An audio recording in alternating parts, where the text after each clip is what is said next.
નમસ્કાર દોસ્તો, સુપરફાસ્ટ તાજા સમાચારમાં તમારું સ્વાગત છે। આજના તાજા અને સૌથી મોટા સમાચાર જાણીએ તે પહેલા ચેનલને જરૂર સબસ્ક્રાઇબ કરી લેજો। સૌથી પહેલા દોસ્તો આપણે વાત કરીએ તો રાજ્યમાં અતિભારે વરસાદની આગાહી હવામાન વિભાગ દ્વારા ફરી એક વખત રાજ્યમાં ભારેથી અતિભારે વરસાદની આગાહી કરી છે। તો સાયક્લોનિક સર્ક્યુલેશન સિસ્ટમ સક્રિય થતા વરસાદની આગાહી કરાઈ છે। તેમજ વલસાડ, દમણ, દાદરાનગર હવેલીમાં અતિભારે વરસાદની આગાહી છે। તેમાં ભરૂચ, સુરત, ડાંગ, તાપી, નવસારી, રાજકોટ, જામનગર, પોરબંદર, જૂનાગઢ, દ્વારકામાં ભારેથી અતિભારે વરસાદની આગાહી કરવામાં આવી છે। તો આ સાથે જ અમદાવાદમાં પણ ભારે વરસાદની આગાહી કરાઈ છે। બીજા સૌથી મોટા સમાચાર સામે આવ્યા છે। ગુજરાતમાં એનડીઆરએફની 9 ટીમો તૈનાત કરાઈ છે। તો હવામાન વિભાગ દ્વારા કરેલી ભારેથી અતિભારે વરસાદના પગલે તંત્ર એલર્ટ થયું છે। તો સાવચેતીના ભાગરૂપે રાજ્યમાં એનડીઆરએફની 9 ટીમોને તૈનાત કરી દેવામાં આવી છે। જેમાં નર્મદા, કચ્છ, રાજકોટ, ભાવનગર જિલ્લામાં ટીમને સ્ટેન્ડ બાય રખાઈ છે। ત્યારે વલસાડ, દ્વારકા, અમરેલી, ગીર સોમનાથ અને સુરતમાં પણ એનડીઆરએફની એક ટીમને એલર્ટ મોડ ઉપર રાખવામાં આવી છે। તો આજે પણ ઉત્તર, મધ્ય અને દક્ષિણ ગુજરાતમાં ભારેથી અતિભારે વરસાદની આગાહી છે। આગળ દોસ્તો વધુ એક સૌથી મોટા સમાચાર સામે આવ્યા છે। માણાવદરમાં મુશળધાર વરસાદ, તો એક જ રાતમાં 10 ઇંચ કરતાં વધારે વરસાદ નોંધાયો છે। તો રાજ્યના મોટાભાગના વિસ્તારોમાં ભારે વરસાદના પગલે જનજીવન અસ્તવ્યસ્ત થઈ ગયું છે। ત્યારે જૂનાગઢના માણાવદરમાં એક જ રાતમાં 10 ઇંચ કરતાં વધારે વરસાદથી તબાહીના દ્રશ્યો જોવા મળ્યા હતા। તો નીચાણવાળા વિસ્તારોમાં પાણી ભરાઈ ગયા હતા અને પહેલા જ વરસાદે સરલા ડેમ ઓવરફ્લો થયો છે। તો આ સિવાય રસ્તાઓ પર નદીઓ વહેતી થઈ હોય તેવા દ્રશ્યો જોવા મળ્યા હતા। તો જૂનાગઢમાં પણ 8 ઇંચ જેટલો વરસાદ ખાબક્યો હતો।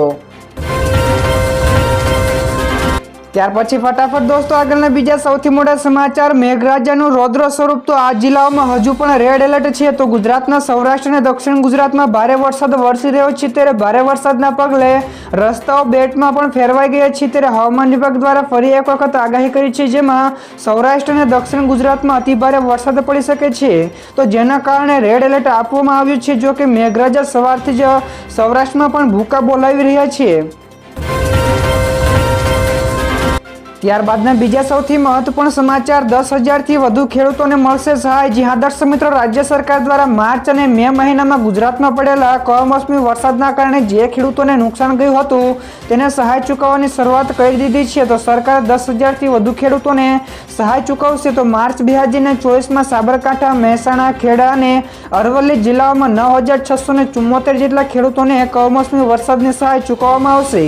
જ્યારે આ સિવાય મે મહિનામાં સુરત અને વલસાડ જિલ્લાના ખેડૂતોને પણ વધુ નુકસાન ગયું હતું। તો નર્મદા, સુરત અને વલસાડ જિલ્લાના પણ 1369 જેટલા ખેડૂતોને સહાય ચૂકવવામાં આવશે।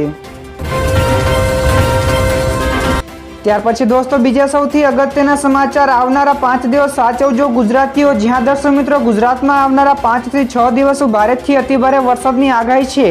તો દક્ષિણ અને ઉત્તર ગુજરાતમાં આ તરફ સાયક્લોનિક સર્ક્યુલેશન સક્રિય થયું છે, જેથી ધોધમાર વરસાદ વરસી શકે છે। તો જૂન મહિનામાં સરેરાશ 4 ઇંચ જેટલો વરસાદ વરસી ચૂક્યો છે।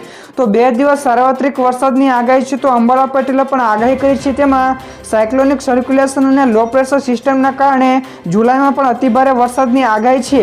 તેથી 5 થી 12 જુલાઈ સુધીમાં પણ ભારેથી અતિભારે વરસાદ રહી શકે છે। આગળ દોસ્તો વધુ એક સૌથી મહત્વપૂર્ણ સમાચાર મળ્યા છે। જૂનાગઢમાં આજે શાળાઓમાં રજા જાહેર, તો ભારે વરસાદના પગલે જૂનાગઢ જિલ્લામાં આજે શાળાઓમાં રજા જાહેર કરવામાં આવી છે। તો જિલ્લાના શહેરી તેમજ તાલુકાના ગ્રામ્ય વિસ્તારોમાં 5 ઇંચ કરતાં વધારે ધોધમાર વરસાદ વરસી ગયો છે અને અનેક વિસ્તારોમાં પૂર જેવી સ્થિતિ પણ સર્જાઈ છે। તો માધ્યમિક અને ઉચ્ચતર માધ્યમિક શાળાઓમાં આજે રજા જાહેર કરવામાં આવી છે। તો આ સાથે જ શાળાના તમામ સ્ટાફને પણ હેડક્વાર્ટર ઉપર હાજર રહેવાની સૂચના આપવામાં આવી છે। તો દોસ્તો ઝડપથી આગળના બીજા સૌથી મહત્વપૂર્ણ સમાચાર, ઓર્ગેનિક શાકભાજી પકવતા ખેડૂતો માટે સારા સમાચાર। તો ઓર્ગેનિક શાકભાજી પકવતા ખેડૂતોને સરકાર તગડી સહાય આપશે। તો પ્રાકૃતિક પદ્ધતિથી શાકભાજીની ખેતી કરતા ખેડૂતોને બિયારણ અને શાકભાજીની પ્રાકૃતિક ખેતીના પ્રોત્સાહન માટે ₹20,000 પ્રતિ હેક્ટરે સહાય ચૂકવશે। તો શાકભાજી પાકોમાં પ્રાકૃતિક કૃષિને પ્રોત્સાહન આપવાની યોજના માટે અંદાજપત્રમાં 1,000 લાખની જોગવાઈ કરવામાં આવી છે। તો શાકભાજી પાકોમાં પ્રાકૃતિક કૃષિનું પ્રોત્સાહન આપવાની યોજનામાં અમલમાં પણ મુકાઈ છે। તો દોસ્તો ત્યારબાદના બીજા સૌથી મોટા સમાચાર, અમિત શાહે અચાનક જ બોલાવી બેઠક. જ્યાં દર્શક મિત્રો વિપક્ષ સતત નીટ મુદ્દે સરકારને ઘેરી રહ્યું છે, તો તે દરમિયાન ગૃહમંત્રી અમિત શાહે અચાનક જ વરિષ્ઠ મંત્રીઓ સાથે બેઠક યોજી હતી. તો અમિત શાહની ચેમ્બરમાં આયોજિત આ બેઠકમાં શિક્ષણ મંત્રી ધર્મેન્દ્ર પ્રધાન, આરોગ્ય મંત્રી જેપી નડ્ડા અને માહિતી પ્રસારણ મંત્રી રેલવે એટલે કે અશ્વિની વૈષ્ણવ પણ હાજર રહ્યા હતા. તો અહેવાલ છે કે આ બેઠક નીટના મુદ્દાઓના જવાબ ઉપર ચર્ચા કરવા માટે બોલાવવામાં આવી હતી. તો દોસ્તો બીજા સૌથી અગત્યના સમાચાર મળ્યા છે ટ્રેનના મુસાફરો માટે ખુશખબર. જ્યાં દર્શક મિત્રો રેલવેના મુસાફરો માટે સારા સમાચાર છે. તો ગઈકાલથી તે તમામ ટ્રેનો જે કોરોના પછી સ્પેશિયલ ટ્રેન તરીકે દોડતી હતી તેને પેસેન્જર ટ્રેનમાં ફેરવી દેવામાં આવી છે. તો સ્પેશિયલ ટ્રેન હોવાને કારણે તેનું ભાડું વધી ગયું હતું અને નંબર પણ 0 થી શરૂ થતો હતો. તો ગઈકાલથી આ તમામ ટ્રેનો સામાન્ય પેસેન્જરની ટ્રેનોની જેમ દોડશે. તો જેનાથી આ તમામ ટ્રેનના સંચાલનમાં પણ સુધારો થશે. તો મુસાફરો વારંવાર ફરિયાદ કરે છે કે સ્પેશિયલ ટ્રેનો મોડી દોડે છે. ત્યાર પછી દોસ્તો બીજા સૌથી મહત્વપૂર્ણ સમાચાર મળ્યા છે. ગઈકાલે ફરીથી સોનાના ભાવમાં કડાકો. જ્યાં દર્શક મિત્રો સોનાના ભાવમાં ગઈકાલે ફરી એકવાર કડાકો જોવા મળ્યો હતો. તો ગઈકાલે 71,835 રૂપિયા ઉપર બંધ થયેલું સોનું ફરી એકવાર ઓપનિંગ રેટમાં 209 રૂપિયા ગગડીને 71,626 રૂપિયાના સ્તરે પહોંચ્યું હતું. તો ઇન્ડિયન બુલિયર્સ એન્ડ જ્વેલર્સ એસોસિએશનના જણાવ્યા અનુસાર 99.99 પ્યોરવાળા 10 ગ્રામ સોનામાં ગઈકાલે કડાકો જોવા મળ્યો હતો.